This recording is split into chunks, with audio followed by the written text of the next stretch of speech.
Hello student, welcome to my channel R K science academy. और आज हम लोग केमिकल बॉन्ड का पार्ट 2 को डिस्कस करने वाले हैं, जिसमें हम लोग आयोनिक बॉन्ड को पढ़ेंगे। तो चलिए आज का हम लोग ये लेक्चर स्टार्ट करते हैं। केमिकल बॉन्ड का आयोनिक बॉन्ड। आयोनिक बॉन्ड एक तरह का टाइप है केमिकल बॉन्ड का। तो आयोनिक बॉन्ड बनेगा कब? तो जब कोई एटम अपने लास्ट सेल से इलेक्ट्रॉन को कंप्लीटली ट्रांसफ़र कर देता है और कोई एटम उस कंप्लीटली ट्रांसफ़र ऑफ इलेक्ट्रॉन को गेन कर लेता है, तो इस तरह से हम लोग का आयोनिक बॉन्ड फॉर्म होगा। यानी यहाँ पर हम लोग बात करेंगे तो complete transfer of electron, complete transfer of electron जब होगा तब आयोनिक बॉन्ड का फॉर्मेशन होगा। अब कंप्लीट ट्रांसफ़र ऑफ इलेक्ट्रॉन कौन करेगा?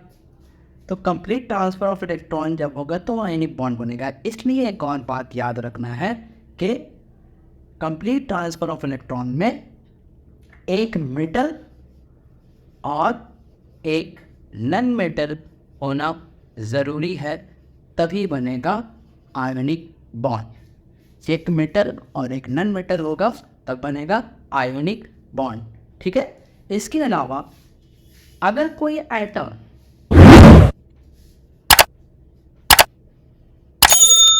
लास्ट सेल से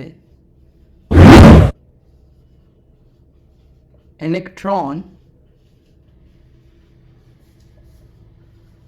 डोनेट करता है, कोई एटम अपने लास्ट सेल से इलेक्ट्रॉन डोनेट करता है तो उस पर एक चार्ज आ जाता है जिसे पॉजिटिव चार्ज कहेंगे। ठीक इसी तरह कोई एटम का लास्ट सेल से या लास्ट सेल में इलेक्ट्रॉन गेन होगा तो उसमें चार्ज आएगा नेगेटिव। फिर से कंप्लीट ट्रांसफ़र ऑफ इलेक्ट्रॉन होगा।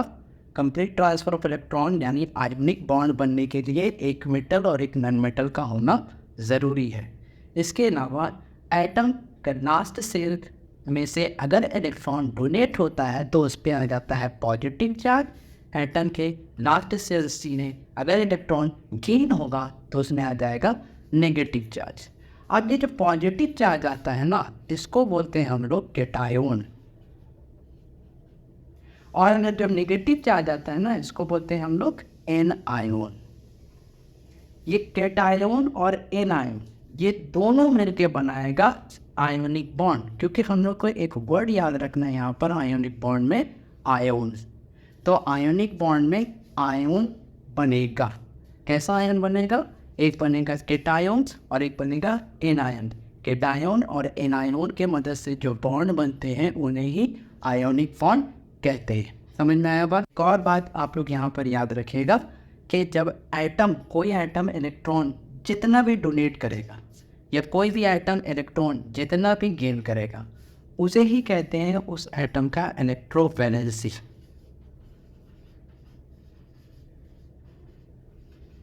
इलेक्ट्रोवैलेंसी क्या होगा?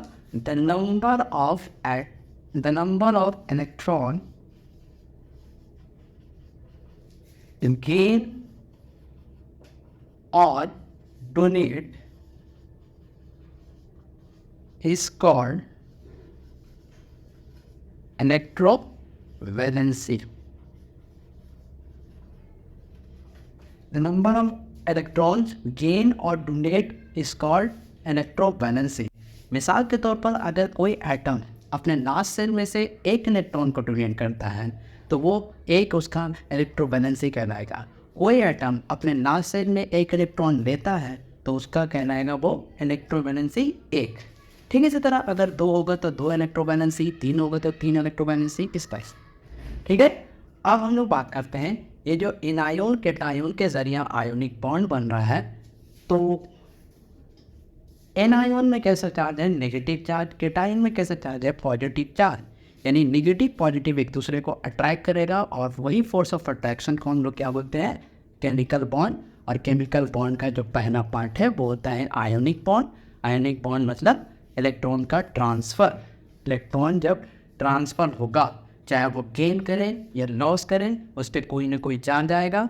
अगर गेन करता है तो उसमें आएगा नेगेटिव चार्ज यानी एन आयोन, लॉस करेगा तो कैटायोन, और ये दोनों आयन की मदद से जो बॉन्ड बनेगा वो कहलाएगा आयोनिक बॉन्ड। ये समझ में आया बात। इसके अलावा इसको हम लोग एग्जाम्पल के तौर पर समझते हैं कि एग्जाम्पल एक ले लेते हैं, इसको हम लोग एग्जाम्पल के ज़रिए भी समझने का कोशिश करते हैं।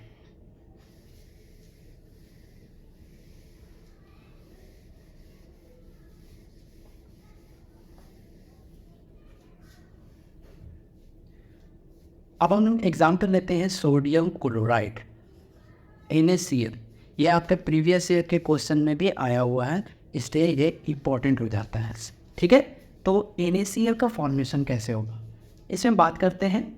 Na यानी सोडियम, सोडियम का एटॉमिक नंबर होता है 11। सोडियम का एटॉमिक नंबर कितना होता है? 11। और हम लोग प्रीवियस क्लास में पढ़ चुके हैं इसके एटॉमिक नंबर होता है उसका वही प्रोटॉन कहलाएगा यानी 11, वही उसका इलेक्ट्रॉन कहलाएगा 11। समझ में आया बात? एटॉमिक नंबर प्रोटॉन 11, इलेक्ट्रॉन 11 और एटॉमिक नंबर भी 11। इसी तरह अगर हम लोग क्लोरीन का बात करेंगे Cl, तो Cl का एटॉमिक नंबर होता है 17, विच मीन्स प्रोटॉन इसमें होगा 17, इलेक्ट्रॉन इसमें होगा 17। अब अगर इसका सोडियम का इलेक्ट्रॉनिक कॉन्फ़िगरेशन करते हैं तो इलेक्ट्रॉनिक कॉन्फ़िगरेशन होता है सोडियम का, पहला सेल में 2 इलेक्ट्रॉन, दूसरा सेल में 8 इलेक्ट्रॉन, बच गया कितना? 1 इलेक्ट्रॉन, वो चला जाएगा लास्ट सेल में। ठीक इसी तरह क्लोरीन का बात करेंगे तो पहला सेल में 2 इलेक्ट्रॉन, दूसरे सेल में 8 इलेक्ट्रॉन और लास्ट सेल में चला जाएगा 7 इलेक्ट्रॉन। 8 दूनी 10 और 7 17, 8 दूनी 10 और 1 11। अब क्या होगा कि NaCl का फॉर्मेशन हो रहा है और NaCl को हम लोग आयोनिक बॉन्ड में पढ़ रहे हैं। इसका मतलब ये हुआ कि कहीं ना कहीं NaCl के बीच में कंप्लीट ट्रांसफ़र ऑफ इलेक्ट्रॉन होगा। इसका मतलब ये हुआ कि NaCl के बीच में आयोन का फॉर्मेशन होगा। देखते हैं आयोन का फॉर्मेशन किस तरह होता है। तो यहाँ पर बात करेंगे कि लास्ट सेल में इसका कितना इलेक्ट्रॉन है? 1। ये क्या करेगा कि अपना इलेक्ट्रॉन को बाहर निकालेगा। सोडियम अपने इलेक्ट्रॉन को बाहर निकालेगा। तो जब सोडियम अपने इलेक्ट्रॉन को बाहर निकालेगा तो इलेक्ट्रॉन अब इसमें कितना बच जाएगा? पहले था 11, अब इलेक्ट्रॉन चूँकि 1 निकाल चुका है इसलिए अब इसमें हो जाएगा 10।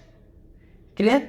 ठीक इसी तरह जब हम लोग बात करेंगे क्लोरीन में तो लास्ट सेल में 17 इलेक्ट्रॉन था। क्योंकि सोडियम के ज़रिए 1 इलेक्ट्रॉन को निकाल के मतलब या फिर इसमें से 1 इलेक्ट्रॉन निकल गया और क्लोरीन उस इलेक्ट्रॉन को गेन कर लेता है, इसलिए क्लोरीन का जो इलेक्ट्रॉन अब होगा वो कितना हो जाएगा? पहले था 17 लेकिन 1 इलेक्ट्रॉन ले लिया तो अब हो जाएगा 18। क्लियर? अब जब ये काम हम लोग कर चुके होंगे तब हम लोग को देखना है कि तो हम लोग को देखने पे पता चल रहा है कि प्रोटॉन 11 है और इलेक्ट्रॉन 10 है, विच मीन्स प्रोटॉन यानी 11। तो ये ज़्यादा हुआ इसलिए सोडियम के ऊपर में चला जाता है एक प्लस। ठीक है, ठीक इसी तरह जब हम लोग क्लोरीन का बात करते हैं तो क्लोरीन में पहले 17 था, बाद में 18 हो गया। इसका मतलब इलेक्ट्रॉन ज़्यादा हो गया। इलेक्ट्रॉन ज़्यादा मतलब नेगेटिव वाला ज़्यादा हो गया, इसलिए इसके ऊपर में आ जाएगा नेगेटिव। इससे पॉजिटिव चार्ज वाला ज़्यादा हो गया था प्रोटॉन, इसमें नेगेटिव चार्ज वाला ज़्यादा हो गया था, इसलिए एनायन मतलब इसमें इलेक्ट्रॉन वाला चार्ज आ गया। अब इस सोडियम में पॉजिटिव चार्ज आया है जिसको को लोग क्या बोलते हैं? कैटायन। और ये क्लोरीन में जो नेगेटिव चार्ज आया है जिसको हम लोग बोलेंगे एनायन। और चूँकि कैटायन और एनायन एक दूसरे से मिलकर बॉन्ड बनाएगा तो इसलिए क्या हो जाएगा? Ionic bond. अब इसको सर इतने करने के बाद लिखेंगे कैसे? तो इतना करने के बाद लिखते हैं हम किस तरह? सोडियम लास्ट सेल में जितना भी इलेक्ट्रॉन होगा उसे ही हम लोग लिखते हैं। लास्ट सेल में इसका कितना इलेक्ट्रॉन था? 1। यहाँ पर एक डॉट लिखेंगे, ठीक है, और इस तरह इसको घेर देंगे। ठीक इसी तरह क्लोरीन। क्लोरीन का लास्ट सेट का इलेक्ट्रॉन कितना है? 7। तो क्लोरीन लिखना है और 7 इलेक्ट्रॉन को यहाँ पर सजा देना।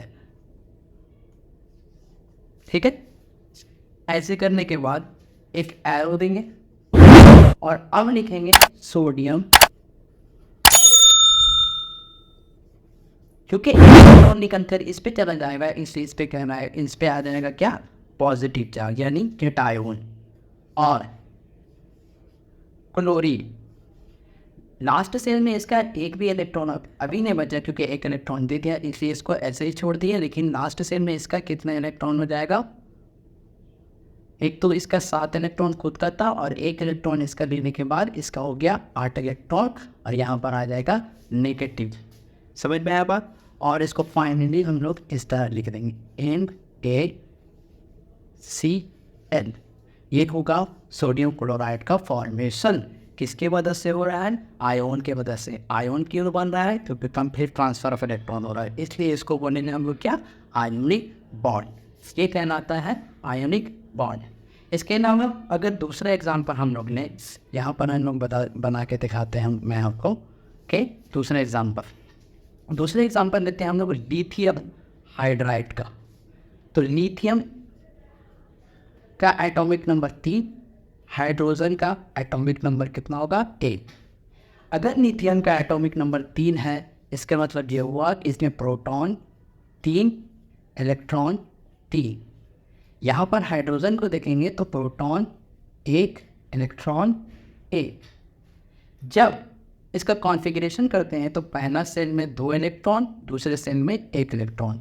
यहाँ पर हाइड्रोजन का जब हम लोग इलेक्ट्रॉनिक कॉन्फ़िगरेशन करेंगे तो पहला सेल में 1 ही इलेक्ट्रॉन होगा, क्योंकि इसका एटॉमिक नंबर भी 1 है, प्रोटॉन भी 1 है और इलेक्ट्रॉन भी 1 है।